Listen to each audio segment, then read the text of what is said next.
All right, welcome back to that one random podcast. I'm Cypher. I'm Treble. All right, let's get into it. Okay, we're not going to waste any time today. We're back for part 2 of UK. We have a problem, right? We've been talking about the grooming gang situation here in the UK. Now, if you haven't watched part 1, you need to go watch part 1, yeah? Because there's no point. We're not going to go start backtracking and talk about things we've already talked about. So if you watch this and don't watch part 1, you're going to get lost and you're going to miss a lot of information. We talked a lot about Tommy Robinson, Mohammed Hijab.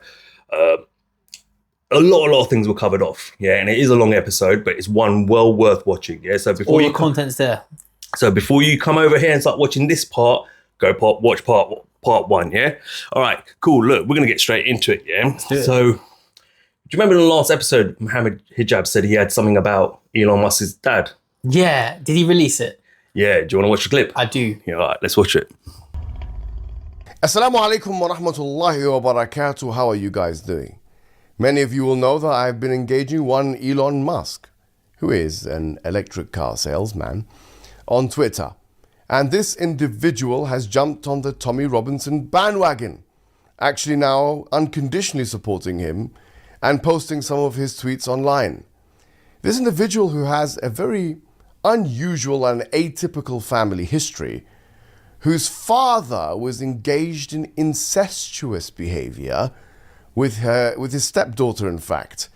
And his stepdaughter, people will not know this, Elon Musk, and this is on the record, the Business Insider has an entire article on this, actually raised his stepdaughter from the age of 4 years old. Now he's talking about grooming gangs, and now I just wonder whether Elon Musk himself has witnessed any grooming on the side of his father, yes, on the side of his father, who's been potentially doing things. We need to ask those questions. We don't know what he's been doing. But what we do know is that he's engaged in incestuous action. So is this trauma speaking, Musk? Is this trauma speaking from you? Or is it something you witnessed? Or have you been groomed yourself? These are all questions, I think, which are legitimate psychological questions that people are going to be asking now, considering the overcompensatory behavior, the erratic meltdown type behavior that we are witnessing from you on Twitter, where you're telling this person F you, and you're telling this other person, hey, you're deleting your tweets sporadically, and I catch you out, and I catch you out again with your statistical errors, sociologically inept man that you are, or academically, because you're a dropout, aren't you? From my understanding, you dropped out of university. That's understandable that you make mistakes like this, and I actually put that to you on a tweet, and then you deleted the initial response that you had to that right-wing newspaper. Yes, you deleted it because you realized that you were putting graphs up, or that they were putting graphs up without references. But anything to prove the point, anything to prove that it's Asians, yes, it's Muslims, it is Pakistanis who are to be scapegoated for all of the misery in the West and all of the failure of Western civilization, which led to, in your understanding, the estrangement between you and your son or daughter. I don't know what it is, or she or he or they, but no problem. That's another thing. Obviously, your father's dysfunctional, your son is dysfunctional, your daughter's dysfunctional, I don't know who else is dysfunctional. I don't know if you're married or divorced, a failure of a family man, you're a Twitter junkie in 24 hours, you tweet 27 times, you're sitting there next to Donald Trump, you're tweeting 1 time, 2 times, 3 times, 4 times. You have 250 billion, yeah? And instead of going in the private jet and taking that Cybertruck milk carton body of yours and putting it under the sun to give yourself some texture, some color. Yes, you are on Twitter all the time, putting your face to the screen. You're a junkie. Yes, junkie. That's why maybe you like Tommy Robinson, huh? Because he's a junkie as well. We know he's a cocaine junkie and he's a Twitter junkie, and you're a junkie like him. You're a Twitter junkie. Akhi. I'm going to call you Akhi. You are a junkie. But putting that to the side, let's take a look at the claim itself now for a second. Let's take a look at the claim for a second. The claim is that Asians and or Muslims and or Pakistanis are overrepresented in grooming cases. So I took a look myself at some of the reports which are most comprehensive, which detail the scope, the scale, the ethnicity, the demography of those grooming cases. And I came across the Home Office report. I came across the CSA report. And there was one that was actually produced in 2024. The latest one, obviously, it was looking at 2022 to 2023. And lo and behold, page 38 of the report, what I look at is the disproportionality, yes, of white people in the committing and perpetrating of these crimes. Because it's 83% white people in the country at the time, and 88% of the crimes, almost 6,000 instances of this crime, were committed by whites. When I look at Pakistani, because they do have a separate section for just Pakistanis, who represented at the time 2% of the UK population, they only represented 2%, which is actually not disproportionate if compared to, or in general, especially compared to the white ethnicity marker. When you look at Asian, it's even less than that, because and this is something which is unusual, because you guys haven't had you guys are so stereotypical and uninformed and uncultured that you don't understand that the word Asian in these reports, it includes Indians, it includes people who are not even Muslim. Yet somehow Asian has been equated with Muslim. Last time I checked, India was not Muslim majority country. Yes, there's a considerable Muslim population, but not everyone in India is a Muslim, let alone China. But maybe when you dropped out of the university or whatever other thing you dropped out of, when you were in apartheid South Africa or this or that, they didn't teach you geography, they didn't teach you sociology, they didn't teach you methodology, they didn't teach you about generalizability and how you cannot take a sample group and generalize it and this and that. So you're just throwing markers around just like the uneducated delinquent. Tommy Robinson, who is your academic backhand. That is a shame, isn't it? That is a shame that your teacher had to be a right-wing fanatic, a right-wing uneducated person who hasn't even got, I don't even know, an A level to his name. It is a shame that you have tarnished your reputation and humiliated yourself in this way, Musk. Even more humiliated than when you backed out of that challenge in the fight with Zuckerberg. I don't even know why you challenged him in the first place, or why this took place in the first place. Why you want to fight a 30-year-old man? You think you're going to, with that milk carton body of yours, you think with that, with that Cybertruck body of yours, you're going to get into the ring and cause damage to Zuckerberg, who's at least engaging in some kind of competition? There's no way you're going to fight him or beat him. Let's be honest. You are deluded. You're a deluded man. And we saw that delusion when you came in the Trump rally and you're jumping around like a little prat that you are. Absolutely deluded individual, junkie. It shows you, subhanAllah, from the Islamic perspective, how money does not necessarily buy happiness. Look how triggered you are in the meltdown when someone was saying something, you swear at them. But because of the money that you have, you became delusional. As the Quran says, يَحْسَبُ أَنَّ مَالَهُ أَخْلَدَهُ. He believes that his money makes him immortal. He believes that his money makes him immortal. You are deluded. You are deluded, but you are also foolish. Because by doing this, you've become the laughingstock of British politics now. People are looking at you in Britain and saying, this guy is talking about dissolution of parliament. Elon Musk is calling for the dissolution, the dissolution of parliament from the king. What the hell? Do you understand how the political system in this country works? You don't. Just like you don't understand how sociology works, how statistics work. And that's why you like to take credit for things that other people do. Because you didn't invent a thing, let's be honest. You assembled teams that invented things. You didn't invent a thing yourself. Because an inventor or someone with an above average IQ wouldn't fall into these mistakes and support these kinds of people. But of course, those people who wish that you'd throw a coin at them because they are lowly people from the right wing, they will support anything you have to say because you have money. And that is the currency of the day, unfortunately. But I say this, the evidence and the burden of proof is upon the one that's making the claim.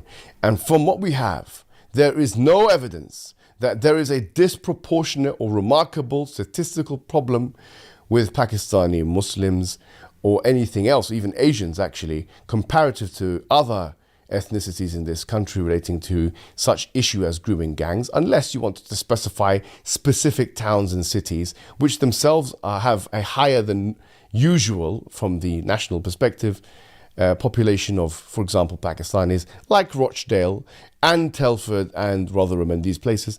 Rochdale has an 18.5% population of Asians, for example. So of course that the crimes are going to be higher. But once again, if you had specified that, okay, there's an issue in these towns and blah, blah, blah, then maybe you would have had some kind of sociological case. But if you wanted to make a causative argument for the religion of Islam, it's not even a correlation argument. You can't even substantiate correlation, let alone causation. You wanted to make a causative argument for the religion of Islam, which by and large is a conservative religion, that somehow that's responsible for the grooming of these young ones. Yeah, and in an outside of marriage context, then you're absolutely out of your mind. And for you to unconditionally support those who do so means you're ignorant of religion, you're ignorant of theology, you're ignorant of politics, you're ignorant of all these things. And I think you should take that Cybertruck body and go back to the library. Wassalamu alaikum wa rahmatullahi wa barakatuh. And that was the last clip we were going to be playing for Mohammed Hijab. But He's look, a character. He doesn't hold back, does he? He don't care, man. But look, he made some good points though as well. Like, I suppose, and this is what I thought when Tommy Robson puts that number out, we talked about it and thought, well, that does sound bad. It does look bad. Yeah. But then I remember after we did the podcast, from part 1, I remember there's that Bill Gates book, How to Manipulate Numbers.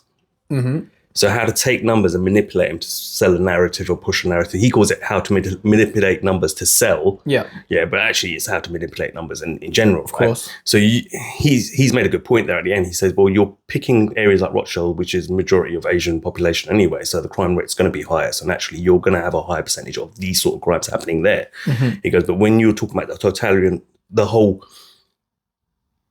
of the country, in actual fact, when you look at the report, it's actually whites doing it. So I don't know. What's your take?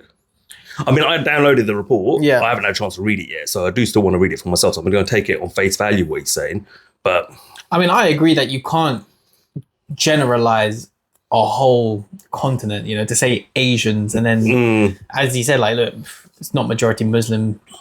If you're considering the whole of Asia, like you mentioned about India, China, I mean, Southeast Asia is not really a Muslim area as well. So you can't really correlate Asian and Muslim. But at the same time, I don't like Elon Musk. I think he's a charlatan and I don't agree with him. And I think he's fake and space is fake and all of that crazy stuff. But to insult his intelligence as a reasoning, I disagree with, because he's going to, him saying, because he dropped out of uni, all of a sudden makes him dumb. I disagree with, because I think he's just trying to. I think he's just trying to get under his skin. But for me, he's hoping he'll watch it and get under his skin a little bit. I think there was quite a lot of jabs, and this is the bit I don't like about hijab. So when we saw him in the last clip we played, there was we were seeing elements of this, where he's poking fun and mocking you. It was more subtle in the original clip. But in the original clip that we played, which was like 30 minutes long, he articulated himself very well and presented his case very Justified well. It and that's the version of Mohammed Hijab I like, where you give me facts. Yeah. There were facts here as well he was presenting to us as well, but then I feel like, I get where you're coming from. Like, you can't run a company like Tesla and come up with. I mean, just to say that he's a dropout. I mean, come on. What's his name? Steve Jobs was dropout. Bill Gates is a dropout, and they managed to become billionaires. So they clearly have to have an element of. But I just don't believe in the educational system. No. But I'm just saying that education doesn't look at you and me. We talk about some serious stuff. Yeah. But neither one of us went to uni. Exactly. That's why when he says that, because he started off strong with saying, "Look, Elon Musk's dad." I didn't know that. That was shocking. What the fuck? I didn't know that one, but he incest with his stepdaughter that he was raising since 4 years old. So basically, he's raising her since she was 4, and then when she was in her 30s or something, he had a kid with her. Yeah. And Elon Musk is already what? How old is he? I don't know, man. But you have to read the article. I did read the article. I can't remember. I never knew that. I didn't know that. So that was quite interesting, a little bit shocking. But then also kind of, like you said, maybe it explains why Elon's a bit on edge, and his children, maybe it's something. Might explain why he's a little bit weird as well. Yeah. Because he's not normal. I don't think so. He's definitely, I'm going to say, on the spectrum a little bit. Like there's something not right with him. No. Definitely something not right with him. But at the same time, I think we've presented a lot of sides of this, and people are going to jump on here because we've gone straight into Mohammed Hijab and think, you lot have been biased. And go and watch part 1 and you'll see we've given everyone a fair shake, and we're going to continue to do that. Yeah. And there's a lot of things we agreed with when it came to Tommy Robinson. There's a lot of things we agree with Mohammed Hijab as well. So it's down to you guys to really decide. But what I would say is take the bias out of it. is you got to take the bias out of it. That's why you're never going to get a real answer as to what's going on. And unfortunately, there will be some people out there, there will probably be a lot of people out there who are going to have biased racial views, and they're going to want to push this agenda. My biggest worry with this the reason I want to give a clearer picture on this that the media is not doing, and people out there aren't doing, is the one thing I know is, right, let's say they kick all the migrants out, right? Cool. I don't think anyone's going to really disagree or lose any sleep over that, right? And that's not me being bad. I'm just saying. It's true. It's true. From a taxpayer's point of view, you're not going to cry about it, are you? We keep it real here on this channel. Yeah, our channel, don't we? On our podcast, we keep it real. Yeah, we speak our mind. I don't think anyone's going to cry about it. All right. So. But then when you start going after the Muslims that are here, what are you going to do with them? Are you going to start deporting them as well? What is it do you want? Right, the people on the other side, what is it do you want? Is the ultimate goal. Yeah, is the question. What do you want? Do you want them sent back home, even if they're born and bred here? You want the mosques torn down? And then let's say you achieved that. Yeah, so what's next? The Sikhs and the Hindus? Oh, well, we got it done with the Muslims. Let's get rid of these lot now. Where does it stop? But then what we've also uncovered is the Irish Protestants and the English Catholics, and they're also got their own forms of grooming. So funny enough, are we enforcing in that sense? Well, funny enough, I'm glad you brought up the church, because we're going to move on to Katie Taylor. Okay. All right. No, Katie, called it boxer. Katie Hopkins. Katie Hopkins, yeah. Is she a big supporter of the Church of England? I'm not too sure. I'm curious, because she got upset last year, August, because she was doing a tour of the UK stand-up show. What she's like. She's quite controversial. Yeah. A comedy show, but quite controversial, talking about things like she normally does. And she got basically told by a church that she was going to perform in that we're cancelling your show here. Okay. Because of the controversy that you bring. I mean, she is known to be more right-leaning and more conservative in her beliefs and more British values. Mm-hmm. But I'm not too sure what her religious affiliations are. Okay, cool. Because it was interesting, because obviously it got... actually, let me put up two screenshots just to kind of give you a bit of context. And then I'm wondering, that's why I was asking the question, is she a staunch supporter of the Church of England? Because obviously she put this tweet up where she was quite upset that this church had cancelled her show at their venue. Yeah. And that's why I was wondering whether she was a big supporter of the Church of England. I feel like I've heard her talk about it before, but I'm not too sure. I would imagine that she is God-believing.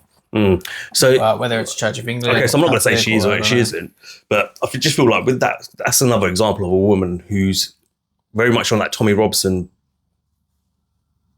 I suppose, narrative is the best word to use, similar to him, who doesn't really call out the Church of England for this article that we've shown. And we showed this in part 1. We showed it in part 13 when we did the UK riots. Yep. Again, if she was, and if anyone does know if she does, leave a comment, of course, if she is a big supporter. Because if she is, why is she not calling it out? I don't understand it. None of these guys are calling out. They're quick to call out Islam. They're quick to call out. And I'm happy. Look, free speech, you say what you want. There's consequences to your speech. That's up to you. I don't go along with that narrative necessarily. But at the same time, you've got the Church of England. We've said this before. So why are you not labelling the Church of England a Christian grooming gang? 400 employees over a certain period of time who have all been caught molesting kids. Fuck. And then, and not only that, you rehired them. You took them back. That's shocking, isn't it? Do you remember? And it's on the news, and it's like, yeah, that's shocking that people aren't speaking about that. That's what in line with as well with the other stuff, but yeah, shocking. So, I mean, that's what I was just questioning. And these are the sort of things that I keep talking about is that there's a double standard. There's a hypocrisy. That is true. Yeah, there's definitely a double standard on it. And this is why we said in the first episode, in this country, we're not a poor country. I know it feels like that and the way we're being ripped off at the moment by the Labour Party. But at the same time, we're one of the richest countries in the world. There's no reason. We have the money and the means. We've got £3 billion to give to Ukraine every year. Then you've got at least $1 billion to put into this to go after everyone, not just one set of people or group. Do you know what I mean? But that's why I was just curious, because I thought you might know a little bit more about Katie than I do. But all right, cool. So we'll move on to the next bit. We're going to show some, I suppose, political clips. Okay. Yeah. So I'm going to start with this first one. I'm not even going to tell you what it is. I'm just going to let you watch it. I want to get your reaction straight away without me even prompting you or nothing. Yeah? Cool? Yeah. This is a father claiming that Scotland Yard covered up a son's murder, reportedly involving a Conservative MP. This goes back some years. You can't think of a more serious and grotesque allegation than that. We are, I think, in the early stages of a reckoning with our kind of past, of things happening on a scale and of a gravity which just a few months ago would have seemed unimaginable and almost too horrific to contemplate. It's here at Elm Guesthouse in South London that he says he faced his most violent experience. It was raided by police in 1982. Newspapers at the time said that at least 3 MPs were questioned. It was being used as a gay brothel, and it was alleged children as young as 10 were abused. In the 80s, it was reported officers found whips, chains and ropes. I was tied up here.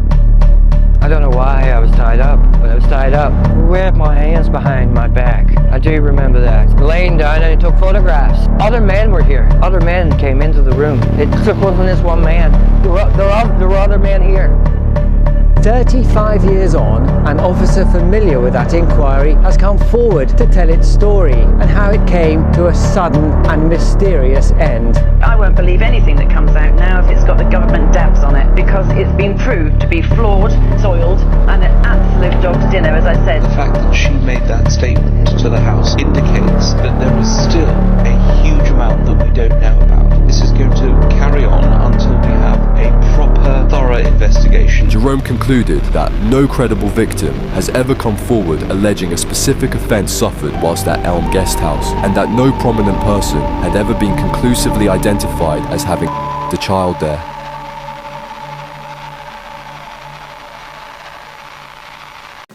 So, question. Is there a problem within our political spectrum? This is the thing. It's so bad that I'm not even surprised that politicians are involved in this. And is it a problem? Yeah, of course. And I don't think it's a problem that's going to go away, to be honest. I think they're inherently part of it. Yeah.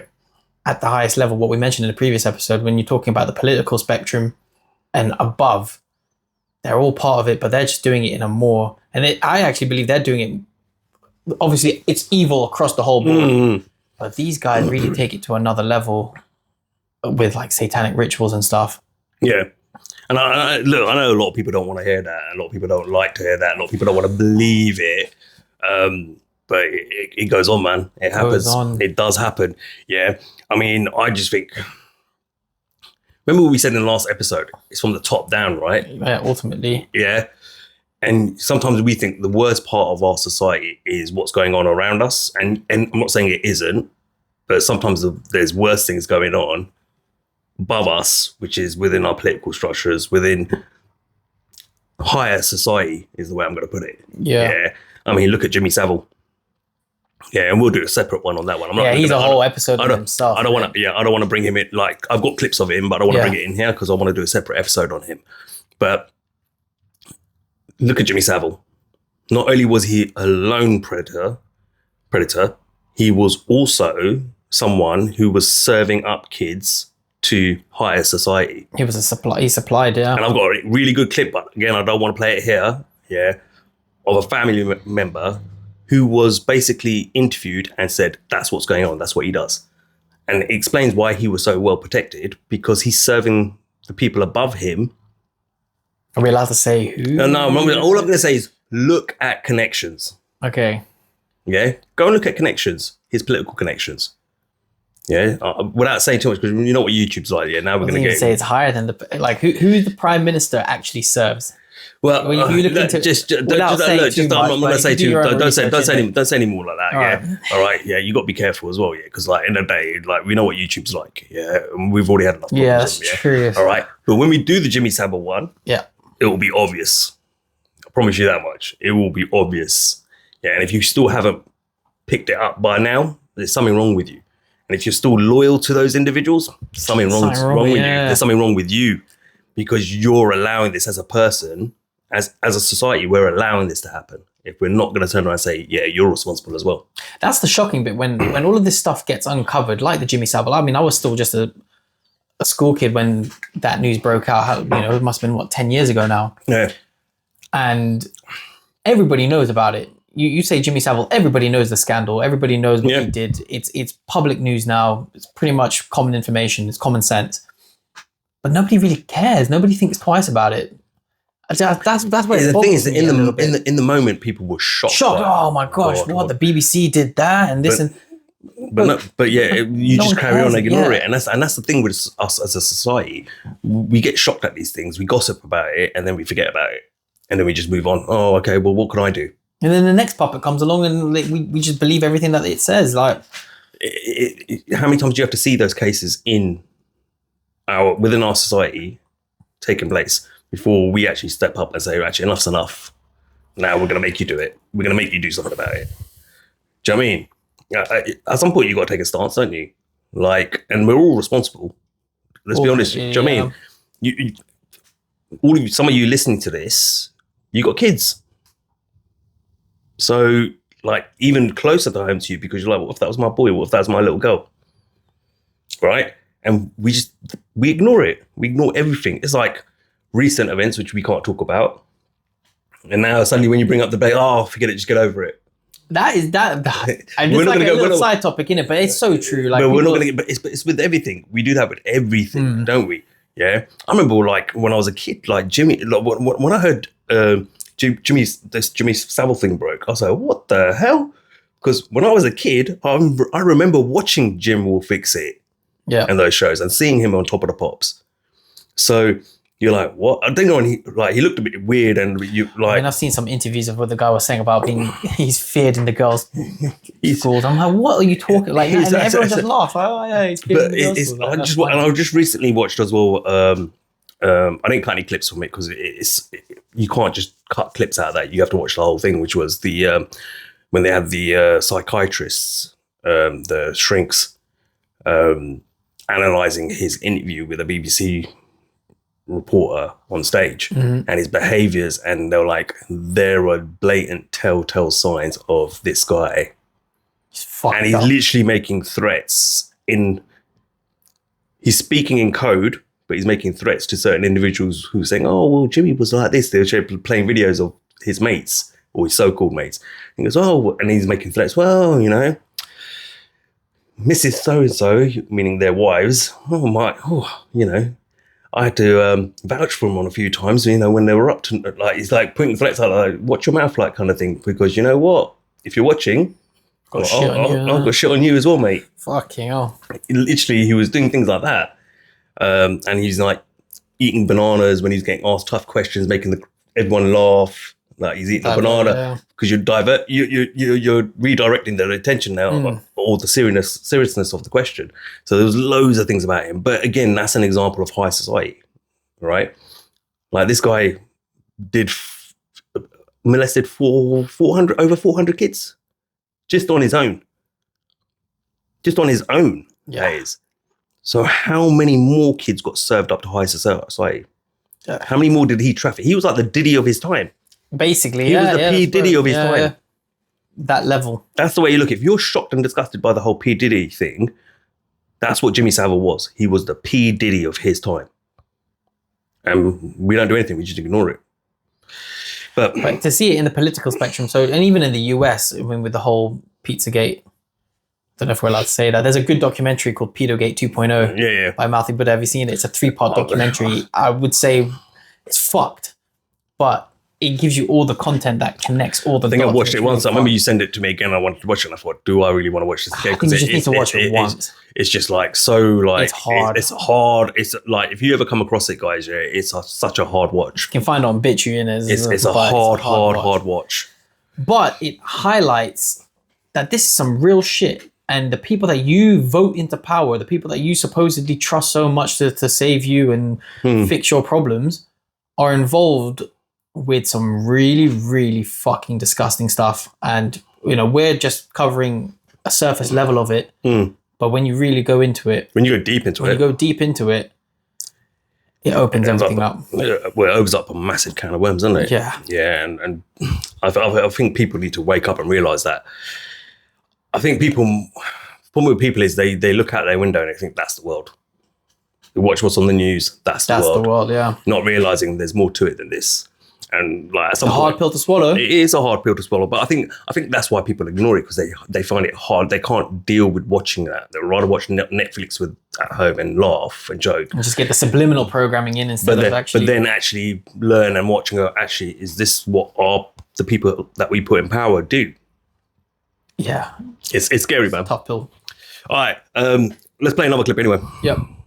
And we have had a politician tell us, Neil McCabe, told us that if this comes out, it will cause a civil war. That is how big it is. They are building a whole like economy on child trafficking. It is a £60 billion industry a year, and that's just how much we know of. But the private social workers, yes. Can you just let everybody know that you're not crazy? Because whenever people speak out about stuff like this and they don't realise it's true, people go, oh, something's wrong, and this is why so many people end up getting sectioned because they're speaking out. Can you just let people know that you're very of the same mind? You know, yes, I am very, very same mind. Well, the police. If I wasn't telling the truth, and this has been through 2 years of research, not just myself, but other people that have been researching this.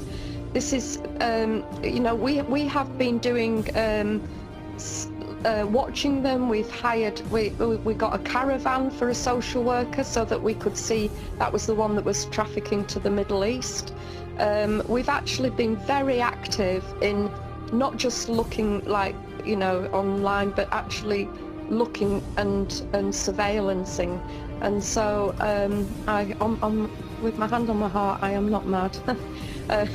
The police arrested me. They're trying to shut me up. They said that it was hate speech because I was talking about it's just the bankers. Whenever sorry, Jake. Just because whenever anybody challenges the government or the system or challenges the truth of people in power, they automatically get shunned as crazy because it's unbelievable stuff.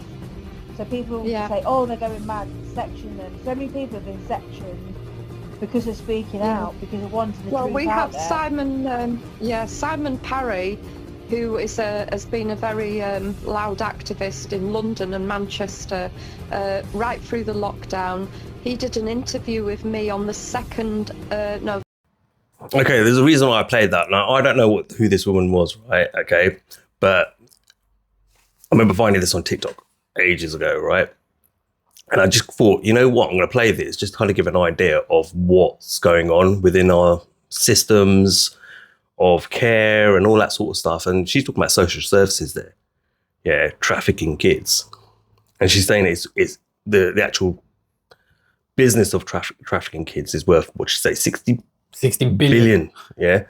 So I'm guessing she means that worldwide, global or whatever. Is that like what, UK? Like that can't be. Maybe. Damn. Shit, man, are we going to get sectioned for talking about this? Probably. Yeah. Hope not. So hope no one bangs down our door or anything like that, man. But I'm going to play another clip now, which was a former Scotland Yard detective. Okay. Who looked into this sort of stuff.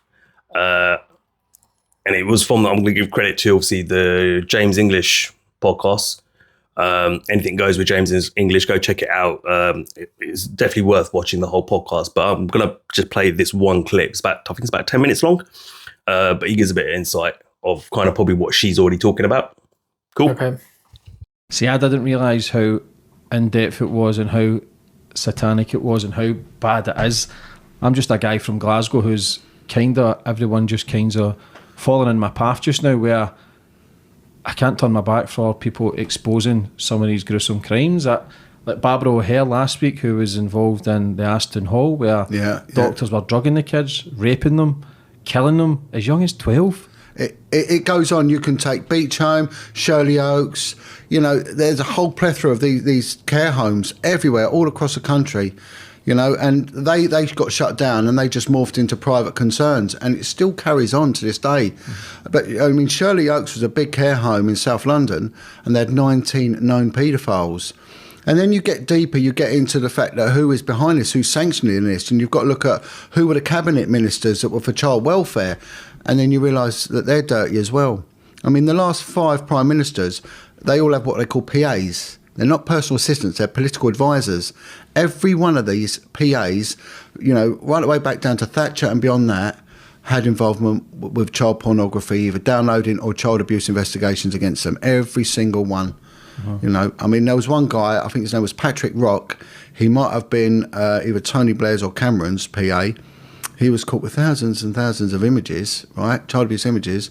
And I think it might have been Cameron. Cameron put him in charge of internet security.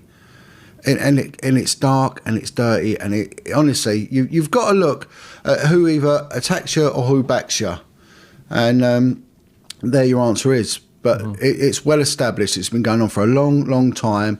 And if we look at our criminal justice system, I don't mean to domineer anything here, James, but you know, back in 2003, they brought in the Bad Character Act in the UK, which says that anyone who had a propensity for a certain type of criminality, it could be brought in during the trial. Years ago, they couldn't on the whole do it until they were convicted or acquitted, right? And people thought, oh, it's a massive leap forward. But one of the things they kept tarnishing people with was dishonesty. You're a man of dishonesty, a woman of dishonesty. And that was offences of theft, right? Shoplifting or whatever. It's dishonest crime. But when you say the word dishonest, you instantly think liar, liar, liar. They knew this was coming out on massive scale. They knew it. This bit of legislation, in my opinion, was brought in to attack victims and survivors. And they could also not only use criminal convictions, but they could use reports from schools or care homes. So when these kids were reporting these abuses, and I want to touch on what you said about this Aston Hall, in the schools, that they were told they were liars. A report was made, this kid is a liar, a fantasist, right? And if it went on, what they would do to the kids is they would then say, right, if you carry on lying, you'll end up where the liars go, and it'd be next door. So these care homes, kids' homes, next door would be the mental institutions where they would section them, and they never got out. And I know one girl, she's a campaigner for us, and she walked in. She'd been abused in her home herself, but she'd walked in on a little 6-year-old girl being raped by one of the night porters. She went and told the housemaster, who they used to call uncles and aunties, to give it a homely thing. And when she did that, they sectioned her, 11 years old, for life. She managed to get out, and they never managed to get back. Well, that was the thing with Barbara O'Hare. She said there was a checklist: kids from broken homes, personality disorders, homeless, kids who never had parents, because if they take them into a mental institute, they sign them off as crazy. So if they run to the police, they wouldn't believe them. Well, no one's coming for them either. Yeah. No one's going to come and get them. And this is one of the things when and we'll get onto it, the timeline thing, but when I looked at what was going on, I realised that a lot of these children were what they call missing persons. So when they go, thousands of kids go missing every day, they do, but they do turn up. But what they don't do is debrief these children and say, what you're doing when you go missing. Now, I worked in one department for child abuse, and I said when I moved there, and this was not too far away from here, we're in East London at the moment, and I said to my sergeant, on my first day, are there any problems with children involved with prostitution? She said, no, not at all. We've had an officer that looked into it for 2 years, never one case. I got a fax sent through from social services, sent through to me within 10 minutes of starting there, and I rang up the first care home and I said, excuse me, you know, I told them who I was, how many kids go missing from your home every week? They said, we usually use out of about 5 kids, the average number was 5 kids, we lose 3. I said, come on, cards on the table, what happens to them? They picked up, taken the brothels. So within 10 minutes, I'd found 3 kids. By the end of 5 days, I'd found 50 children. Whereas before then, and child prostitution, and people don't like that term, but it is what it is, right? If you don't look for it, it ain't there. It's hidden, it's gone away, you know, and this will one day be a national disgrace. And then what goes with that? Depression, suicidal issues, self-harming, diseases, you know, alcoholism, drug addiction.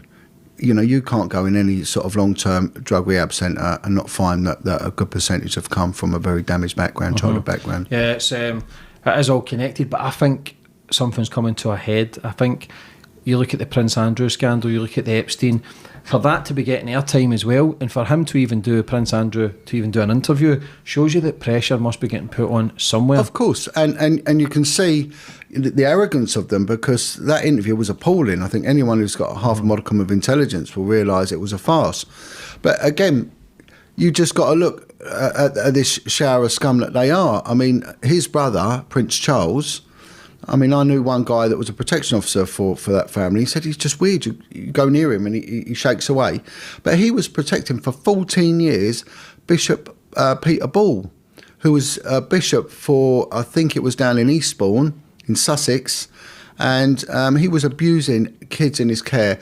He was raping them, basically, and one of them committed suicide. He was protected by the Archbishop George Carey, who is now Lord George Carey. And then when the police did have the balls to go and do something about it years later, numerous victims later, scores of victims later, and a suicide later, they found letters to Bishop Ball from Prince Charles denigrating victims, saying that they're wretched individuals, they're liars, how dare they defame your name, when it was categorically proved that Bishop Ball was a very active, sadistic paedophile. So we got Prince Charles protecting this bloke, housing him for 14 years, and now we got his brother that is involved with a 14-year-old girl. The man is a paedophile and has been for a very, very long time. And these islands always crop up in child abuse inquiries, because once you're on an island, where are you going to go? Yeah, you're stuck there. It's like you're dead anyway, yeah, as soon as you're there. Because if you look at the Jimmy Savile as well, remember the royal family are the most powerful family in the world. So the intelligence must be so high where they must do background checks to know people's... and Jimmy Savile had that. He was marked with that card for so many years, but yet it went undetected. James, if I went for a job, and I got this job with the police, and it was a field intelligence officer, but I was dealing with... And intelligence is graded, and it starts off with sensitive. And they've got little colour codes, so they have a little yellow label, sensitive, and then it'll be a green label, will mean highly sensitive, and then it'll go all the way up to a red label, which will mean top secret. And you have to be vetted according to your access to that information. And I was to get access to top secret information for this job. So they said, right, you've got to go for vetting, high-level vetting. And when I went there, I went for an interview. They wanted to make sure I was mentally okay to deal with the job, psychometrically testing me, and then they said, right, we've got to know your whole internet history. Are you involved in watching internet porn? Are you involved in swingers? And in online dating was a big one. They said, if you're on online dating, you will fail vetting. And it was really funny because it was a woman, a detective, a lesbian woman. She said, if you're homosexual, you probably won't get the job either. I said, well, in this day and age, she said, this preordains, this goes way above, political correctness, because you're going to have a propensity for homosexual partners, and there's going to be more scope for bribery. Right, so bearing that in mind, I mean, even I was engaged at the time to a Lithuanian girl, and they wanted to know about all her family as well, and her father had been in prison in Russia, and they got everything, so they really did a proper job. So that was vetting to deal with top secret information. So how the hell can people like Leon Britton, right? Leon Britton, who's now deceased, the former Home Secretary, have got the fastest ever promoted Home Secretary we've ever had, and the youngest, right, after Winston Churchill, get to that level when he had a propensity for young boys. How the hell did Jimmy Savile, when the intelligent... What we know, right, there's a world difference between proof and truth. Right, when you're in the police, this is why my campaign for police whistleblowers is so important, because police whistleblowers, police know everything. Right, we have access to the files and we have access to intelligence. And when people read in the paper, oh look, so-and-so's been let off, he didn't do it, there's been a few celebrities, again, mindful of libel laws, right? But then you read the police intelligence, they've been at it for a long, long time. We've got the highest burden of proof anywhere in the world, right, beyond all reasonable doubt. And to prosecute a historic child abuse case, 2% success rate. So all that stacked against you, you really got to know your stuff in order to get a prosecution. But just because someone gets a not guilty or they don't even get charged doesn't mean they didn't do it. Mm-hmm. So when you look at all this information, you sit there and you realise these people that are cropping up. My mates still ring me every now and then, ex-colleagues, and say, so-and-so, do you remember him cropping up on a report or her cropping up on a report? And they've all been at it. And what I will say to people that watch this, right, whatever you see in the newspapers and all that, and they get off with it, there's always more to it, always more to it. And the fact that even the police are sniffing around them, alarm bell should ring. And Jimmy Savile was well at it for a long time, you know. So, and having access to the royal family, that guy would have been vetted. And not only that, people like Ted Heath, people like Leon Britton and Lord Janner, they would have had what they call prot officers, protection officers, following them about. Where are they? Where is their voice? I was given details of 2 officers, which I then went and I passed on indirectly via a cabinet minister to the Home Secretary. And these are 2 officers that were on guard at Downing Street. They were protection officers for Ted Heath back in the day. And 3 times a week, when Ted Heath was in residence at Downing Street, a car would pull up in the early hours of the morning, midnight to 2 a.m, and young 8-year-old boys were produced, one boy at a time, and they were taken, you know, via a series of security checks, right, into his residence, and the door would be shut. And they both said to each other, we can't have this. They knew, clever lads knew, that if they mentioned anything, the sword of Damocles would come down like it did on me, you know, and it comes down hard. So they actually accosted Ted Heath in person. And they said, right, sir, we need to talk now. They said, we want to talk in your room. He went in the room and they said, it stops, and it stops today. And the lad said, actually, it did stop for 2 weeks, but then they were moved, and then they were pensioned off. They took early retirement, full pensions, bang, off they went.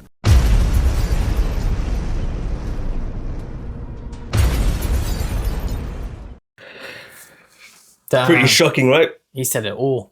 He didn't care, bruv. He said it all. Because he got pensioned off for questioning it. That's what he's saying there. He literally said it. And so did the 2 coppers at the end who challenged the politician. 2 weeks they said it stopped. And look what he said. He goes, then they got moved and then they got pensioned off. So if you're a copper and you stand up against this, they get rid of you. Obviously, isn't it? Damn. You connected some dots there. So like, how rife is like, and I want to play these clips so people can start understanding that this isn't just an Asian grooming gang, or what you want to call it, Pakistani grooming gang problem. This is a problem right through our society from the top to the bottom. Yep. You know, that's why the episodes are called UK We Have a Problem. Yeah, I hear that. It's definitely an issue. I mean, what did you think of what you were saying there, man? I mean, it connected some dots. I don't want to get sectioned in it for what we're going to be talking about, but fuck. Crazy. Do you know what I mean? This is a guy who's in that field. Care homes, man. He was talking about prostitution. So I looked at that stat ages ago, right? I've looked at it a few times, and every time I've looked at it, right, this amount of kids go missing each year in the UK, but 93% of them are returned within 3 days or something. And I thought, what? Like, okay, so, but then everyone's talking about how big of an issue. And then I saw this podcast and I listened to this guy, and I was like, oh, that makes sense. So these kids are basically disappearing for a few days, but they're ending up being prostituted out, and then they come back. Yeah. I mean, fucked. That is.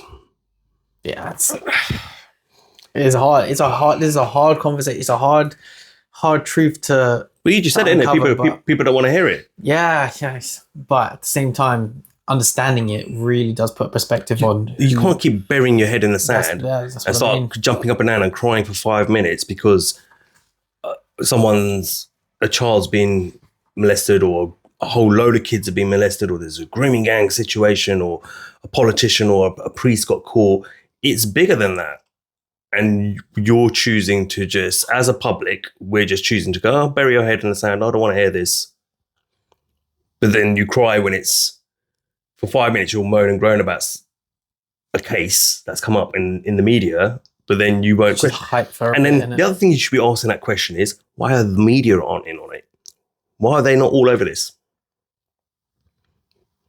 Like, you should be talking about this every day, no? It should be bigger, isn't it? It should be all over the media every single day. The media are in on it. So. And well, when you got, as you said, like, they're just getting a lot of pressure about it, so they have to be seen saying it. Well, the BBC covered up Jimmy Savile so long. Yeah. So that tells you what you their excuse now is that alone should tell you can't trust your media either. No. And then their excuse now is, yeah, but that was like 30 years ago. It's a new administration now, as if whatever. As if the company. So what happened with matey boy? What's his name? Hugh Edwards. How long was that going on for? Look, all of the BBC people are coming out. Philip Schofield, Rolf Harris, and Philip Schofield. He's ITV, but it's all the same shit. Still the same thing, isn't it? It's all the same crap. It's media, isn't it? All right, cool. Do you want to hear watch a quick video on our Prime Minister and his response of when he was the head of the Crown Prosecutions Unit, or whatever they call it? Crown Prosecution Service. Yeah. And his quick response at a conference that he did once was that he was there to talk about the NHS, but then obviously the topic came up. So let's just hear what he had to say quickly, yeah? We're very willing to look at ways of improving and changing the way they do things. And of course, technology comes on top of that. Look, in relation to, I mean, I've said quite a lot about the various lies and misinformation that are put out there. My record is it's open. I mean, there was nothing secret about being Director of Public Prosecutions. Every single case I prosecuted went to court and was looked at by a judge. I had an independent inspectorate, had access to every single file of every case anytime he or she wanted, and I was overseen by the Attorney General, which for 3 of the 5 years was a Tory Attorney General. So that record, I mean, and so in a sense, rather than me trying to say any more about what I did when I was in office, you can access this material, you know where it is, you know what the facts are. So if you're wondering what he was talking about there, he was asked a question about the grooming gang situation. So when he was the head of Crown Prosecution Services, did you feel you did a good enough job or whatever? It was one of those sort of questions. Yeah. And that was his reply, which he just stuttered through all the way through. He was just like, yeah. But yeah, you know, there's a picture, and I wish I kept it. I saved it, and I didn't. Yeah, I don't know why. I wish I did. There's a picture of him and Jimmy Savile sitting together. Years and years ago, way before he was Prime Minister. Yeah, he's bred though, isn't he? He's World Economic Forum fucking... Yeah, well, he's already said that. He's Davos, yeah. Yeah, he's Davos over the country. This is crazy. That all of this information is out there, and yet people still will go and choose to ignore it. Yeah.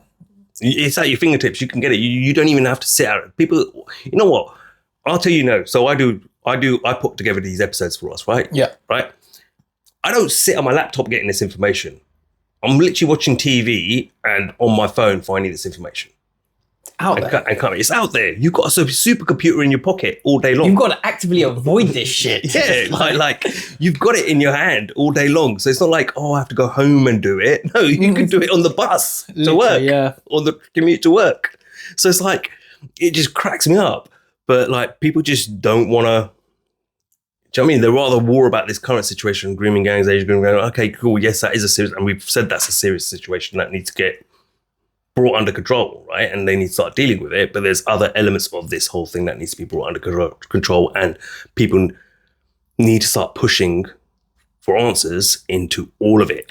That's the thing, I think, as well. Like what we're saying is, because it's operating at all levels, including higher society, especially the people that were supposed to be enforcing law and order in this country, they need to be answering their actions more so than your local fucking, Asian quote unquote grooming gangs, because these guys are the ones who run the fucking country. And if they're involved in it and nobody's questioning them, or nobody's even highlighting it, we have a real problem. Yeah, we do have a real problem. We have a real problem. Cool. What I'm going to do now is I'm going to play some clips from Akala. Okay. Yeah, right. Our boy Akala. I like listening to Akala. He does talk a lot of sense. I know a lot of people out there probably don't like him because he talks a lot of sense. Nick, I hear that. I mean, as I said, growing up, I did listen to a lot of Tommy. So when he, his political views, but now that I'm maturing and I'm starting to get more information, he does talk a lot of sense. So a clip I kind of want to play. These clips are one of these clips is really about him highlighting how we use our bias to just talk about negative things about a certain group of people, right? So we're talking about Muslims here and Islam in particular, right? And this clip was really good because I didn't know this either, when this happened, this event took place, and what these Muslim people did versus extremist Muslims. So I'm just going to play the clips and as to what he actually said, and then we can chop it up a little bit. You can't blame anything bad someone who happens to be Muslim does on them being Muslim, and then not blame all the good things on them being Muslim. For example, the terrorist in Tunisia murdered all those people on the beach. The Muslims stood around all the tourists and was like, well, if you're going to kill them, you have to kill us. Would you have the bravery to do that for someone you don't know? So the same religion that inspired him to go and kill people, supposedly, we don't even know what his real motivation was, inspired those people to risk their life for people they've never met. But no one said in the news, Muslim saviors save Western tourists. So all I'm looking at is the double standard of when a person who happens to be Muslim does something crazy, it's their religion. When a black person who does something, it's because they're black. A white man does something, he's just a mad, crazy white man. In fact, he's not even white. It won't say Andres Breivik, white nationalist Christian terrorist, even though that's what he was. It would just say lone wolf, crazy shooter, blah, blah, blah. So clearly it's not just religion that causes violence. But really the real racists are the ones deciding to bomb some country somewhere over some rumor that they might have weapons that they know not to be true. And then say, oh, we're not racist because we didn't call you a name. Yeah, we killed 500,000 people and took your oil, but we're not racist. So what do you think? Well, I can't disagree with that. Like, it's true though. True, isn't it? Yeah, it's we automatically look for the negatives, but we never talk about the positives. Yeah. But it's also the double standards of always using the labels when it's suited, yeah. But when it's like a white Christian, they never. And I've said this so many times, and he said it as well, and I've always said it as well. Is that when you look at articles, right? So if you get a 14-year-old male, black male, yeah, and he stabs someone, it will say on the article, 14-year-old black male stabbed, blah blah blah blah blah. It never says, now change the color of the skin to white, and it will just say 14-year-old man or male stabs woman in the park. It won't say white male because it's like you're trying to highlight a bias. But then would it, and just to play devil's advocate, just to throw some thoughts out there, is that because we are in a white majority country? So if you were to go to India, for example, they're not going to say 14-year-old Indian kills or 14-year-old. But what does it matter if it's a black or white person? But if it was a white person, they would say 14-year-old white person in India. But what does it matter if it's a black or white person? I guess it's just a description, right? But if we're saying that... But then a description would be white, black, 14-year-old black, white male. It's not black, white male, 14-year-old white male. That's a description. As I said, because it's the majority... Because you're trying to highlight it's a black male, right? Highlight it's a black male. But would they do the same? But you should highlight it's a white male as well then.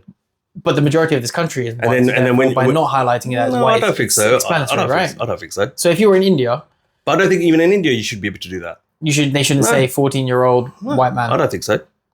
Should just be 14-year-old man. The white person in India, let's be honest, is probably migrated. So if we're looking at, let's say they're both British born. Okay, yeah. See, that's where the problem comes around, isn't it? Yeah. So that's why you can't. You're trying to paint a picture of that it's these black kids. The black kids are the problem. Yeah, you're not highlighting. When it's the white kids, it's just white it's white male. And that's the bit I don't get. Is like, I don't understand. A male's a male. Yeah, if you're gonna highlight it's a black male who committed it, then you have to highlight it's a white male who committed it as well. Same thing. But you're trying to push a narrative, or you're trying to get, whether it be you're trying to get people to read your newspaper, or tune into your channel, whatever it is you're trying to do.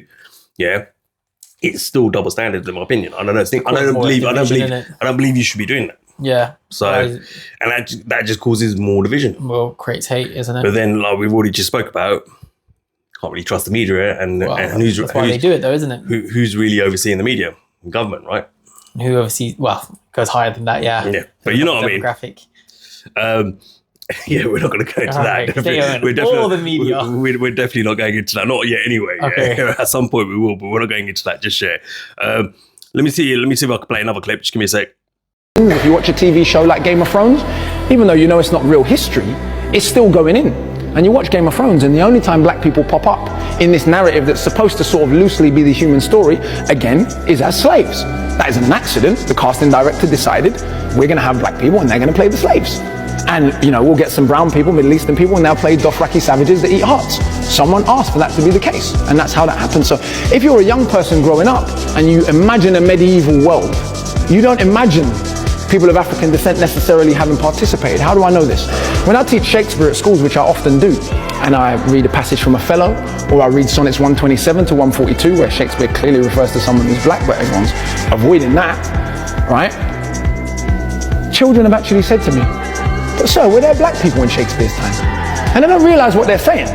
People in this country, in an advanced, developed, wealthy country, because they don't realise that they don't conceive even of Africans having ever existed at that time in many ways. Well, to be fair, I can understand why children would be thinking that, because obviously if we're looking at migration being through now with airplanes and, traveling is so much more easier. And if you're going to go back to the 1500s and then you're still a school kid who's still learning about the world, to question whether there was black people in the UK is a reasonable question. He was saying, was there black people during Shakespeare's time?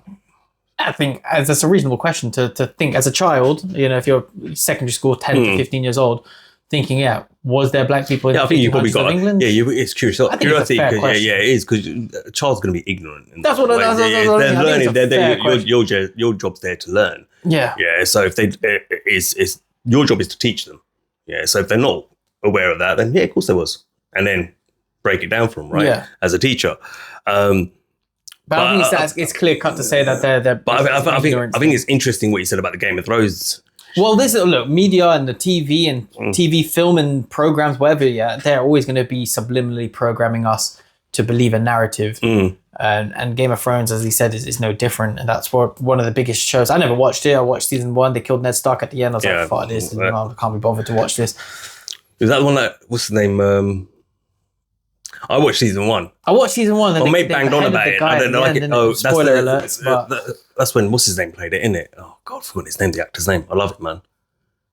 What, Ned's the main guy? Yeah, in season 1. Yeah, he was my favorite character, and then they killed him off, and I was like, you know what, this is a bit long. I don't have time. I didn't really like it anyway. Yeah, it was too long. My mates bang on about it, but I was like, after that, I was like, well, you just killed the guy that I like the most in terms of the actor. Yeah. And even his character was great. And great, I was like, see you later. I'm no longer interested. Bye. And so I never adopted the programming, so I don't know what he's talking about, but I kind of have a gist of it.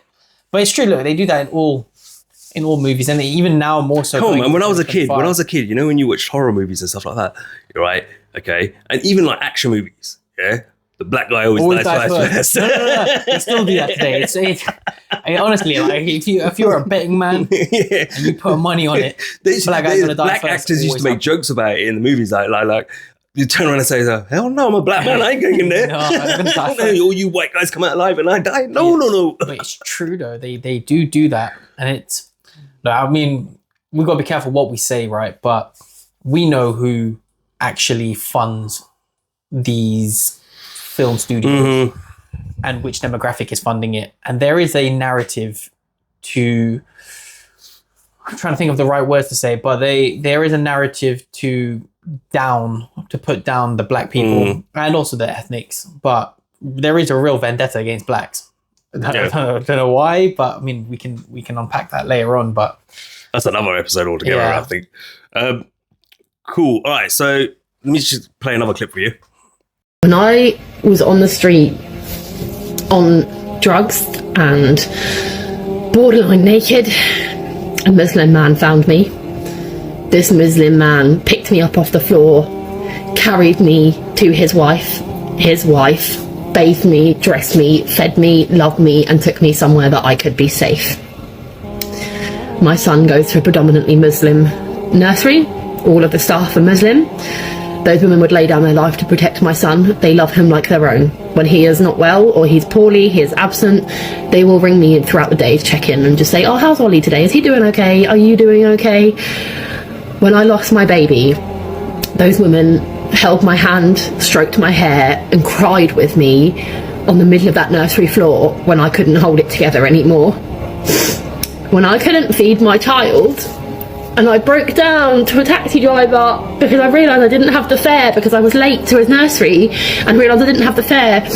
Not only did he take me in his taxi, the very next day, his wife and himself came at the pickup time, waited opposite the road and presented me with bags of food and clothes and toys and drove me all the way home with said clothes and food and toys for my son. No hesitation, no questions, no repayment, no talk of religion, just genuine kindness and compassion. I cannot fathom the way the world is right now. I cannot fathom the audacity to say that Muslims are not making our country safe, when it was a Muslim woman that found me after a horrific almost sexual assault, and she held my hand and stroked my hair and wiped my tears. and walked me to the train station and sat with me and waited for my train and walked me home, not saying a word. She just held my hand the entire time until I was home safe behind my door. She kissed my forehead, and that was that. When I was in hospital, the kindest nurse I had was a Muslim nurse, and when I injured myself so severely that I required serious immediate hospital attention, she picked me up and ran me to the A&E herself. It's just the way the hospital was designed. It's not like it's miles, but it's besides the point. And she stayed beyond her shift for 16 hours to hold my hand because I didn't trust anyone else in that ward, and she stayed with me despite nearly falling asleep in her chair until I was tucked up safely back in my bed. And do you know how I fell asleep? I fell asleep with her stroking my hair and singing me lullabies, and I have never in my life felt so safe or so warm. Muslims are not making this country unsafe. Muslims are wonderful and kind and dignified and compassionate and generous, and they are the pillars of so many communities. In the town that I live in, it is the Muslim community that hand out coats to anyone who needs them, no questions asked. You walk in, you take a coat, you walk out, no question, no judgment. It is the same people that you can walk in and pick up a bag of food off the floor, no question, no judgment. They will not ask anything, they will not say anything. They will simply smile and offer you a warm meal. It is those same people that when I lived in the hostels, every Friday they would appear, fresh fruit. It's incredible quality, fresh fruit, fresh vegetables, bottled water, soap, toiletries, clothes, anything you could think of, they provided it for us. And not once did it come with a Quran or an invitation to mosque. It came with kindness, compassion, dignity, love and warmth that some of us had never experienced. My Muslim neighbour in a previous property was the first person to stand between me and the blows raining down on me. He stood there and took everyone while his wife was calling the police and standing in between him and me. In my town, Muslims are the pillar of my community. They feed us, they love us, they care for us, they protect us, they show up for us. They are loud and proud and vocal about how much they love this town and how much they're proud to be here. They take pleasure in supporting the community, even those that go against everything their religion stands for. They are the same people that sit with the prostitutes and the sex workers and the drug addicts and hold their hands and feed them and care for them and love them and show them empathy and compassion that not even our paid services can.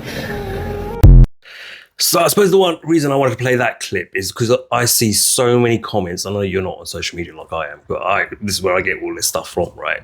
And even YouTube videos I watch, and I always read the comment sections, and it's always, there's so many people out there say, it's all of them. It's every Muslim. They all need to go. They all need to go. It's all of them. Their whole religion is about the grooming gang situation. This is what they're taught.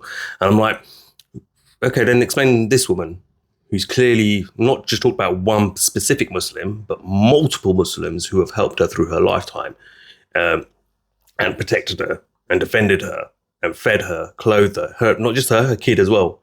Do you know what I mean? So to turn around and say it's every Muslim, for me, and you're saying that all of them are like these grooming gang Muslims who, in my opinion, fake Muslims. Yeah, I've not read the Quran yet. I've not read the Hadiths. And I say yet because I already told you, I've got every religious book I've got lined up, and I'm going to get every one of them and read them to truly understand what's being said in these books. Because I'm not going to hear it from a Tommy Robinson. I'm not even going to listen to a Mohammed Hijab. Yeah, because I don't know because I've already experienced an imam twisting a verse out of the Quran and saying it was something when it wasn't.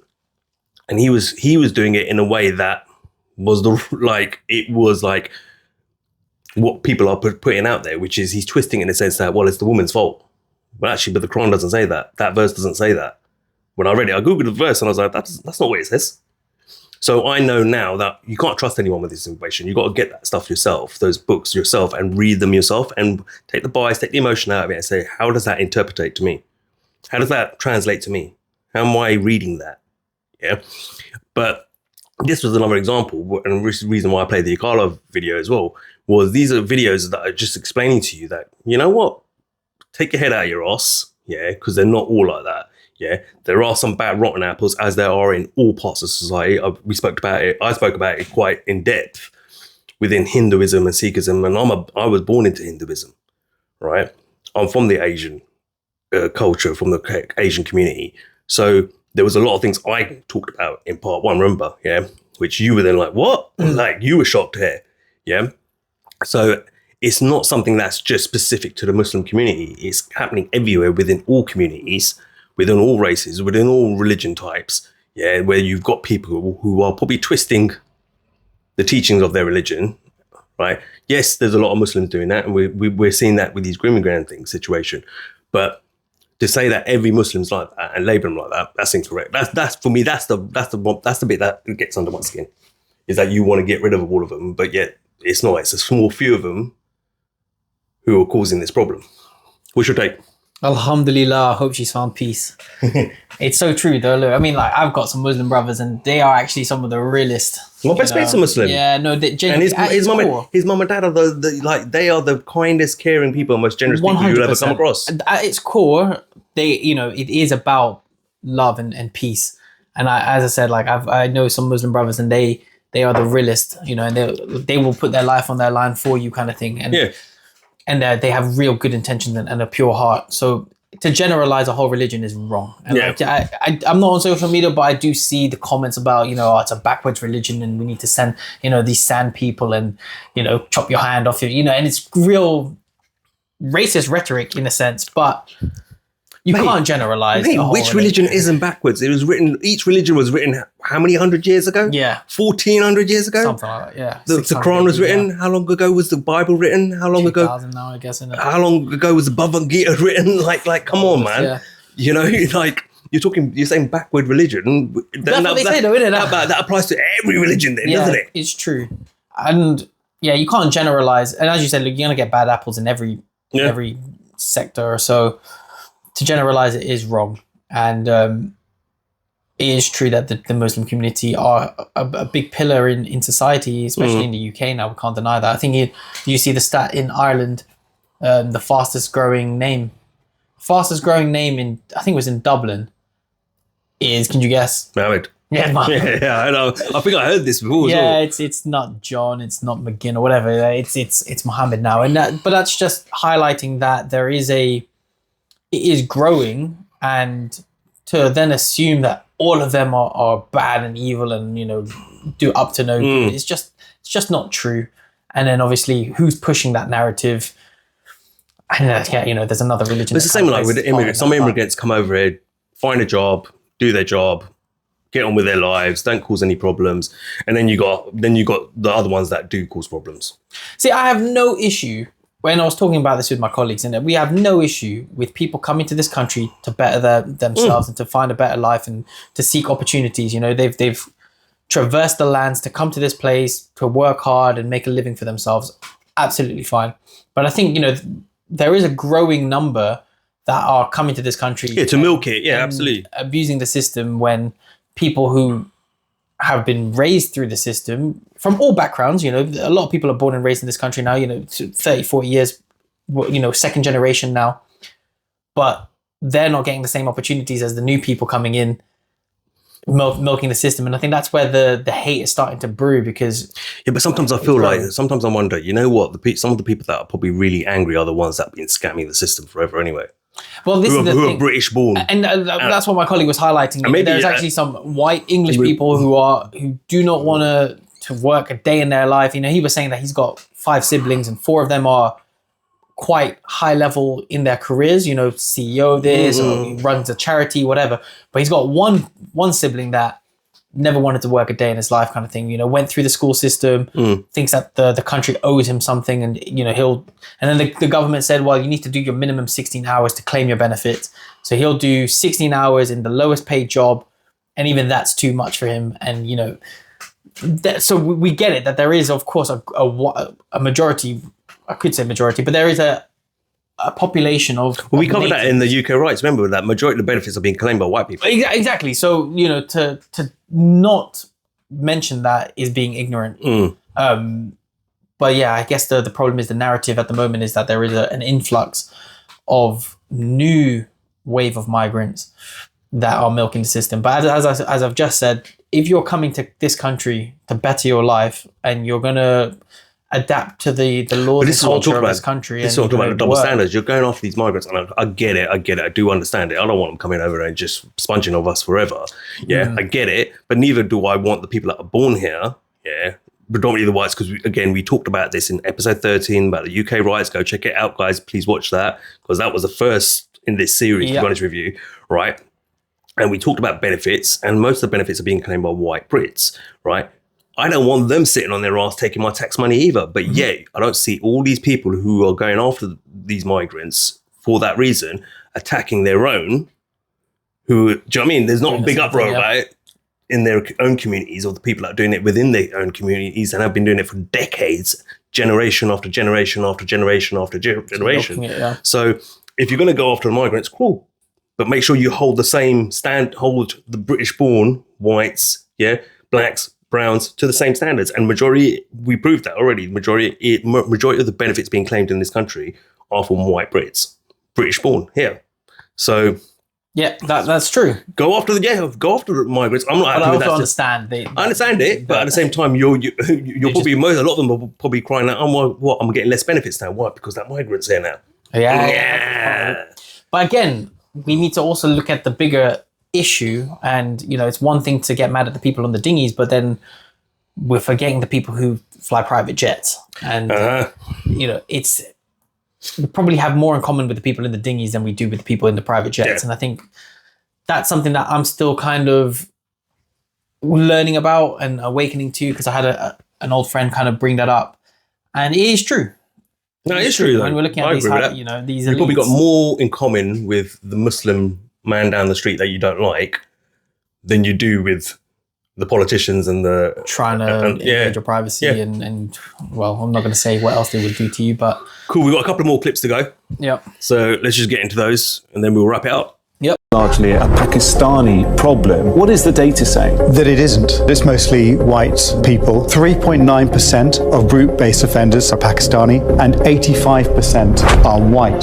The reporting has been very heavily focused on Pakistani men and heavily focused on the offences committed against white girls. And you can see from the data that the highest proportion of those offences is actually committed by white men. It impacts on the confidence of the victims coming forwards from other group-based offending. So if you would have a national inquiry into Pakistani grooming gangs, you would be ignoring 90% of those grooming gangs, and that only makes up about 18% of all group-based offences, which in itself is only 3.5% of all child abuse. Victims of Pakistani grooming gangs, a lot of them do want a national inquiry. I think what's being highlighted here by the police is that there are a lot of people who are victims of child abuse. If you had a national inquiry specifically into this one thing, that might discourage people who've been the victims of other forms of child. Your thoughts? Yeah, I mean, it's the same thing that we were talking about at first. It's a repeating of the stats. We also got to put that head on where we were talking about how it's easy to manipulate statistics. So but even when I watched that, hold on, what I touched on earlier on about being able to manipulate numbers to make them look a certain way, that could be playing a part as well. But I also got a question. Is it just Pakistanis and whites? What about like Chinese grooming gangs? Is that a thing? Is it? I don't know. I don't know. When it comes to Chinese, remember I'm speculating. Yeah. I can't say it because I've not looked into it. So using Chinese, for example, I think they're very much about, they do human traffic, but they probably do it for that reason. I don't know whether they groom, like they're like doing it to the kids. They're probably selling them off, because remember, they do bring a lot of kids, not a lot of kids, but people from China here illegally to work in sweatshops and stuff like that. So naturally, some of those kids might be triads and stuff. They might be selling off those kids as well. But remember, but how come they never get mentioned in the statistics? For example, I don't know. It's always Pakistani and whites, but that's where the argument is at the moment. That's why. So they're talking about this, but they're trying to say, well, hold on, white people are just as bad at this. Because you're looking at the bigger portion. Maybe I don't know how big the Chinese population is here. But because it's what's in the news, they're probably highlighting that. But like we've already said, they should talk about everything. That's what I'm trying to highlight in terms of it's just Pakistani and whites. I don't know why they're not talking about it, because I'm pretty sure that. Listen, we got triads in here. You don't think the triads don't operate in England? Yeah, of course they do. Of course they do. You think they don't human traffic Chinese people from China into our country? Of course they do. We know that. You don't think the Russian mob doesn't do it. You don't think the Albanian mob or the Romanian mob. Afghani mafia. Turkish mafia. Yeah. Yeah, you don't think these groups are all bringing in and human trafficking people or taking people and moving them to other parts of the world? It's going on everywhere.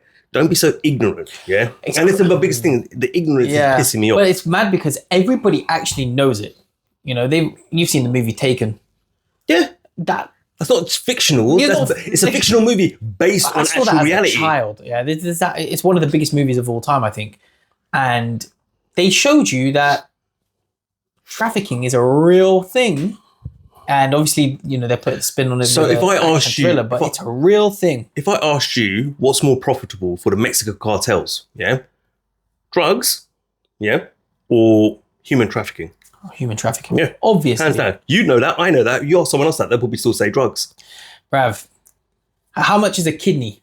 How much is for example, if you're going to even, you know, we're talking about the whole body here, but if you're going to just transplant some organs, you're talking about a kilo of cocaine going for like 50,000 quid. I think you can get like a liver for 60,000 or whatever it is. I'm not a black market expert in the market, but I can't deny that human trafficking. Let's not forget in America, Planned Parenthood, what they do. Yeah. So if they're doing that. Did that going to get banned? No. We still got to do it. Okay. Yeah. And we're going to do that one. Yeah. But Planned Parenthood, go look into it. Yeah. And if they're doing that through an actual official organization, then imagine what these human traffickers are doing. Yeah. And you're talking about selling livers and all that sort of organ bodies. I remember a few years ago, there was a Somalian girl found dead, and you know what she had shoved inside her? Newspapers. Because they killed her, took her off the street, killed her, took her organs, and then shoved newspapers back into her body. I was like, what? And this is just a case that came on to the news. This stuff happens all the time. And there was multiple cases like this. So it's nothing new. It happens all the time. You just don't hear about it in the media because you're blindsided by it all, because that's what they want. They want you blindsided. Ultimately. Yeah. But look, I'm going to play another clip anyway, yeah? Next, another really controversial question. I get asked this a lot on my channel about women's modesty and the hijab. I just think that it's misinterpreted and I think it's overplayed. There's no forcing or anything like that. First of all, this whole issue of hijab, what does it mean? Hijab means to cover something that is valuable. So women are valuable? Well, of course they are. They're the most valuable of the species. Women are more valuable than men. Why do you put money in the bank? For it to be secured. The most valuable things in the world that people put value to, gold, diamonds, pearls, whatever you want to call it, where do you find it? Whoever has wealth, they secure it. And so everything that's of really value needs to be secured, needs to be covered because of its value. And the most valuable of the species are women. Wow. So Almighty God in his wisdom has said, "O Muhammad, tell the believing women that when they go out from their homes, that they should cover themselves and not allow their ornaments to be seen." What's their ornaments? Well, obviously, a man's chest is not an ornament. Now, women are not so much turned on just like that because they see the chest of a man. But the breast of a woman? Wow. You know what I mean? Yeah. You see a man walking down the street, you understand me? You know, he's an athlete. You understand me? He's got on some track shorts or something like that. It's really no big deal. You know what I'm saying? But if you see a woman with really extra tight pants on, and she's got a real nice shape and all that, I mean, it's like, wow, all the eyes are going to follow. I mean, we can just go on and on and on that the wisdom of God is set where the aesthetics of human beings are already in. God knows, so he tells, let them cover their ornaments. This is what God says. Did you see anybody whistle for a woman that's fully covered? No. Secondly, did you see anybody say, "Hey, sweetheart, hey, baby," to a nun? No. Why? Because they're covered. And just when people see something is covered, they have a second thought. It sort of mitigates that kind of reaction. And so, again, we have to go back to who knows best? God. Almighty God knows best. That's really interesting. Like even the science, the biology, the difference between men and women, how men are wired to have that sexual desire. And God knows that. So he's put those limits in place to protect everyone involved. The one who is the most wise, who is the creator, he has set these parameters for us. So the hijab basically is stopping women from being objectified by men. A lot of big companies these days use women almost as a sex object to sell their products. Use women for everything, for selling cars. They'll put a pretty woman in a bikini on the car. For makeup. Everything's about sex these days. Sex sells because men are scientifically wired. They're wired to look at, they want this. That's right. So unfortunately, these companies are quite literally exploiting and objectifying women by using their sex to sell. The hijab distinguishes them. You see, Allah wants them to be distinguished. Like an honored role. Yeah, something that is honorable. A policeman is distinguished by his badge. It is important in Islam. It's important that the woman who has such valuable and such a great distinguished role, that she is also distinguished because of the value she has to society. Wow. Look at all religions. They have some type of modesty. Even Mother Mary in the Bible. Exactly. How is she's pictured with the hijab on? Nuns these days, like you said, they're also dressed modestly. We thank God that he gave us the Quran and he gave us the messenger of Allah, Muhammad Sallallahu Alaihi Wasallam, to give us that insight. Yeah. The amount of people that I feel are going to have a total different perspective on women in Islam, that was so clear. So thank you for that. What do you guys think? So I suppose that's a funny way to have that conversation about women covering up. What's your thoughts? Mashallah, brother, he's speaking facts. It's true. Though. We are designed like that. It's true. Any man that sits there says that he doesn't look at a woman's breast or her ass as she's walking past, You're lying. You're lying. Don't lie. Yeah, and that's from every background. Yeah, I've gone to all white pubs, all Asian pubs, all black. If you're a man, I've been. If you're a man, sure, women also look at.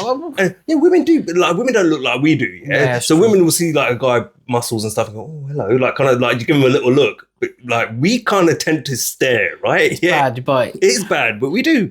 So the thing with the hijab, look, part of me actually does agree with it, and I think if I was in a relationship, and if she wanted to, because by the grace of God, she wanted to wear the hijab to cover herself and blah blah blah, I actually do agree with it.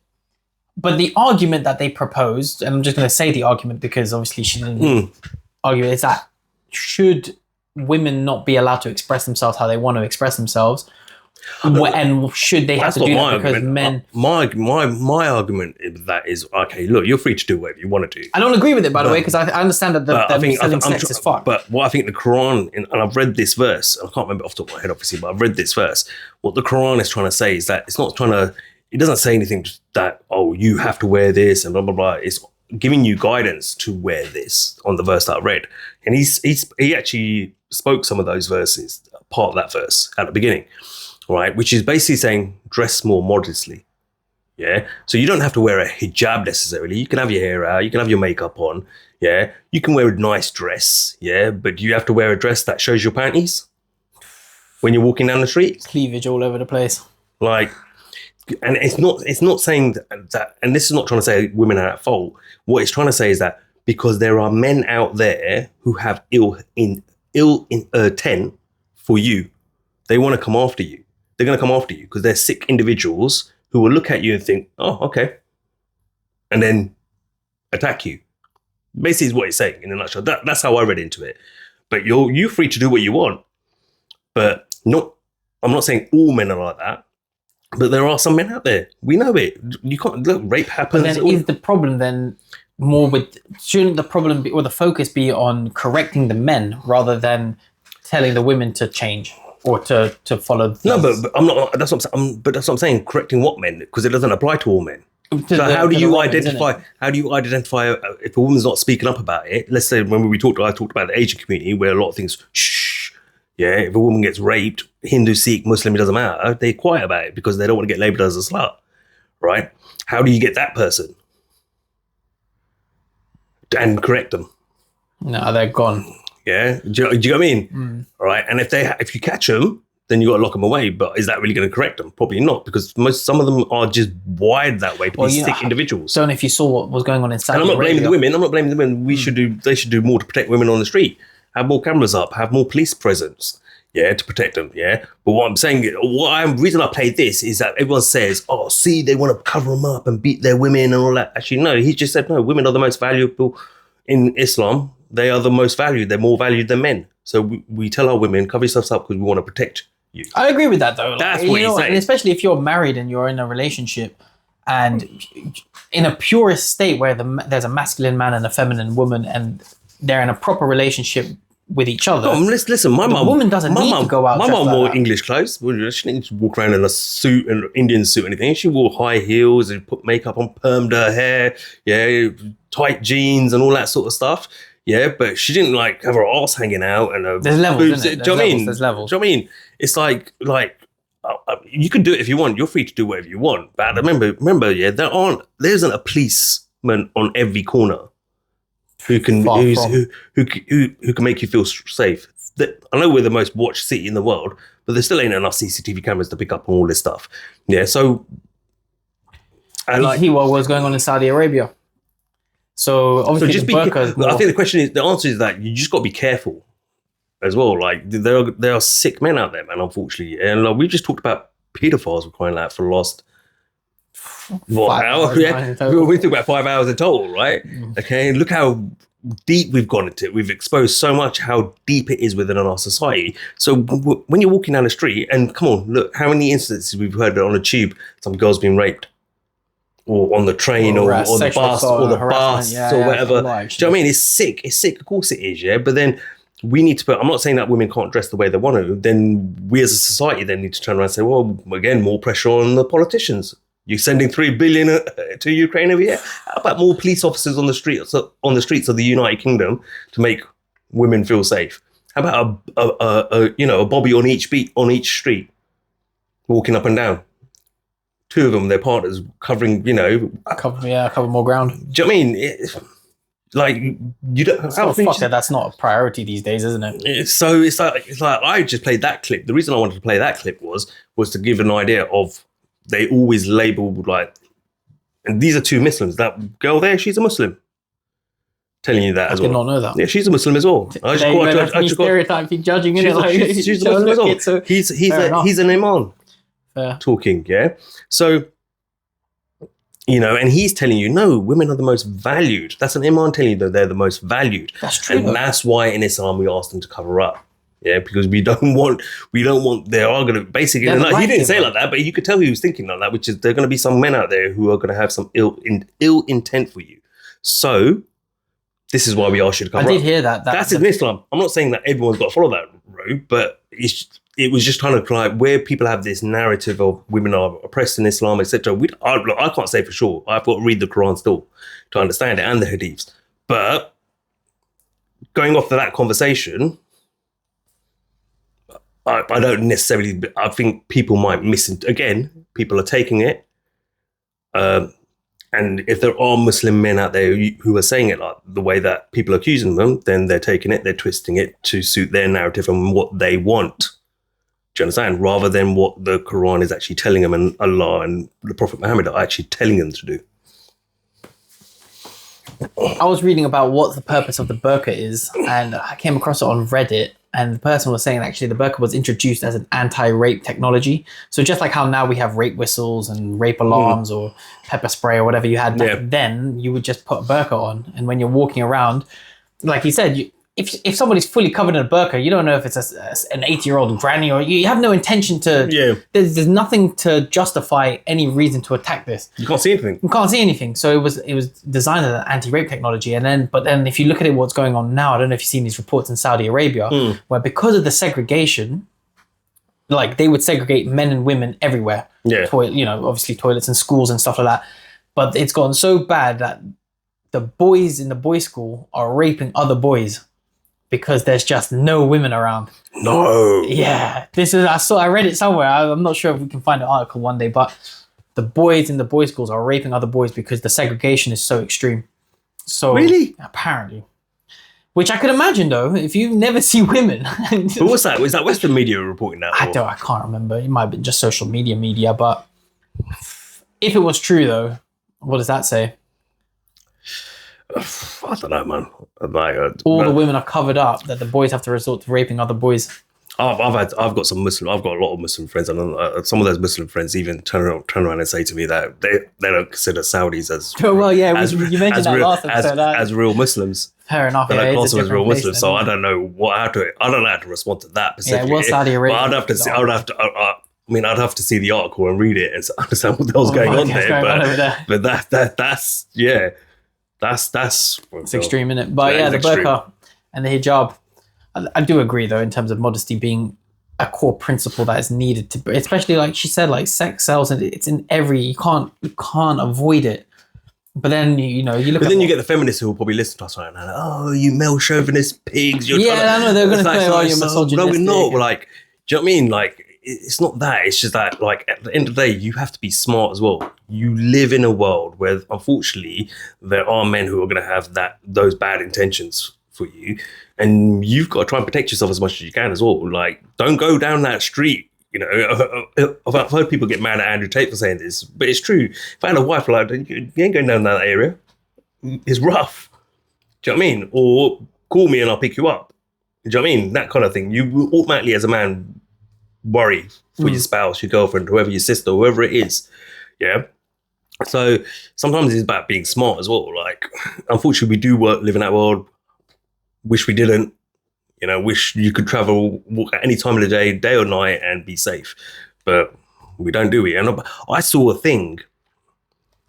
Was it, or someone said it? I can't remember where I saw it, but apparently in London, every 25 minutes there's a rape. In London? Yeah. Every 25 minutes? Apparently. Get your phone out. Find out if that's true. What justifies... Can you find out? So, I think it's... Yeah, I think it's. I wasn't showing that to say that women need to cover up and or you white girls and Indian girls all need to start covering up. No, absolutely not. But what I was just showing it as a point from the Muslim side of things, where people criticize the Islamic religion, faith, and all that for doing that. As example, as two people who were discussing it and saying this is actually the reason why we ask women to do it. So, with regard to the article, a rape is reported every hour in London. What? Close to 20,000 reported sexual crimes in London last year. A rape reported every hour. Ouch. Which is a lot, actually, if you think about it. I don't know. Jeez, that's a lot, bro. That's like one rape is reported every hour. That's what the BBC News is saying, yeah. London Evening Standard as well. Rape offence reported every hour in London. Wow, and almost a quarter of all sexual offence allegations are made by under 18s. Which kind of goes into what we're already talking about. Yeah. Okay, look, let's wrap it up. Final thoughts. Oh man, it's been a deep one. And I think it's important knowledge to kind of unpack, especially because we know that there's a bias, and until you look at all perspectives and understand that it's operating at all levels, can you start to truly understand the world we live in. So it's a hard conversation that we've had, part 1 and part 2 talked about some deep stuff, but it's necessary. Yeah, no, I'm going to stand by what I said before, and I've said it, I'm going to repeat it again for probably the third or fourth time. We live in a country where we've got no excuse from a financial point of view why we can't get this in control and go after all of them. Yeah, and I'm not just talking about the Pakistani grooming gangs. I'm talking about, and also putting investment in place where I talked about Hindu and Sikh girls that have confided in me when I went to school with them about the abuse they suffered underage, yeah, and kept their mouth shut about it because they didn't want to be labelled a slut and stuff like that, right? And putting things in place where women, young girls, young boys, even women, yeah, and there's some men who go for it as well, yeah, can speak out about it publicly without being labelled or have the fingers pointing at them. Because remember, we looked at the, was it the Scotland Yard detective? Where that law was put in about the liar, the dishonesty law, where you're, that one's a wronging liar from a broken home, fantasist, to kind of like, and then lock them up and then put them in the loony bin next door. Section them in. And section them off. That's not what we need. And we need to start questioning, why is that in place? And if that kid comes up to you and tells you that, why are you labeling them off as they're a fantasist? You've not investigated it. And that's the sort of thing we need to start putting pressure on. But look, you and I know what needs to happen, what needs to be done. And, you know, if you're listening to this, then you need to kind of get out there and start looking and saying, actually, this is a bigger problem than just some Pakistani grooming gangs. It's everywhere. It's right throughout our society. And enough's enough. And we need to say, as the people, we're not going to put up with it anymore. But wishful thinking, I'm guessing. But anyway, it's good to have the conversation, and likewise, if you have listened to this and you are starting to open your mind to it, or maybe you already knew about it, it's important to have that conversation, especially with your close people, because the more people are starting to wake up to it, the more the matrix kind of starts to dissolve a little bit. And when you see the powers that are controlling it, it's all part of it. It's all one interconnected web. So it's important. I second that, definitely. Look, as always, like, share, and subscribe. Remember what I said? Go back, watch part 1 of this this topic of the UK grooming gangs. But also go back and watch episode 13, the UK riots. That was a good one we did, where we talked about this as well, among other things as well. Give us your thoughts. Provide us with any links you want us to discuss about. You know, check us out on Rumble. Check us out on Spotify. We are on TikTok. I don't know how much longer for, because I've just been giving us our account's just got a warning there, and next violation could delete the account. I mean, even with YouTube, YouTube, we're on the edge as well. So. We do have a backup channel, which I try and keep maintaining, so just in case we have to move over. But yeah, look, like, share, and subscribe. Until next time, I'm Cypher. I'm Treble. And we out. Peace.